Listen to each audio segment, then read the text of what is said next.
Nuevo Testamento 1 es la exégesis histórico-crítica, una ciencia exacta. Primeros pasos católicos. T1 es la exégesis histórico-crítica, una ciencia exacta, 4 minutos. Es la exégesis histórico-crítica una ciencia exacta. Así que primero me gustaría explicar qué es la exégesis histórico-crítica. Cuando miramos toda la Biblia, vemos, y está muy claro, que hay autores humanos que escribieron estos textos. Los escribieron con sus propias palabras, con su mentalidad.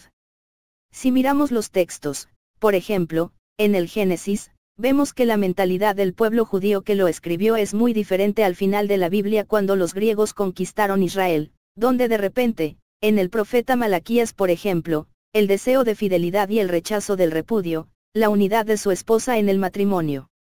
Hay, por tanto, verdaderos autores humanos que escribieron con sus propias palabras, no son como en el Corán, autores incultos donde Dios habría dictado palabra por palabra y a quienes habrían marcado incluso sin entender.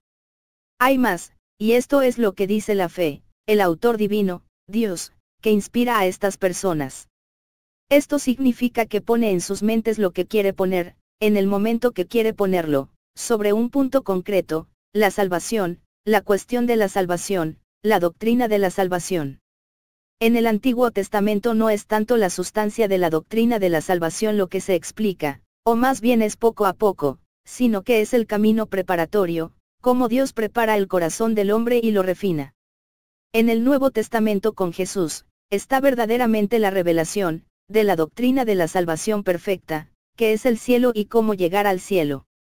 Bueno, la exégesis histórico-crítica es una exégesis que examinará el significado de los autores humanos, tal como fueron capaces de escribirlo en el momento en que escribieron el texto en cuestión. Esta exégesis histórica, porque hay que conseguir volver a su tiempo, con todos los datos históricos habituales. Es decir, los textos escritos de la Biblia, pero también los textos contemporáneos en la época en que fueron escritos y luego los vestigios arqueológicos. Estas son las dos fuentes principales de la historia. Esta exégesis es crítica porque obviamente no se va a creer en todo. Ella sabe muy bien cómo funcionan los seres humanos. Por ejemplo, si cuentan una batalla del pueblo de Israel, tenderán a embellecer las cosas y así no perdemos ese sentido crítico.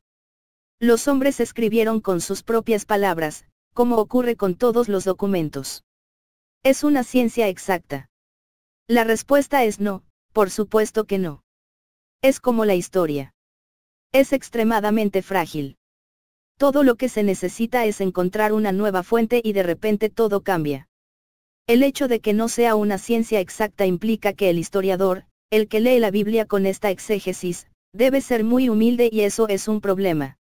Porque los hombres son hombres y los exégetas son hombres. Muy rápidamente, una teoría que van a desarrollar es a veces muy frágil, se convierte en una certeza, en algo demostrado y que hace ilegítima la exégesis histórico-crítica.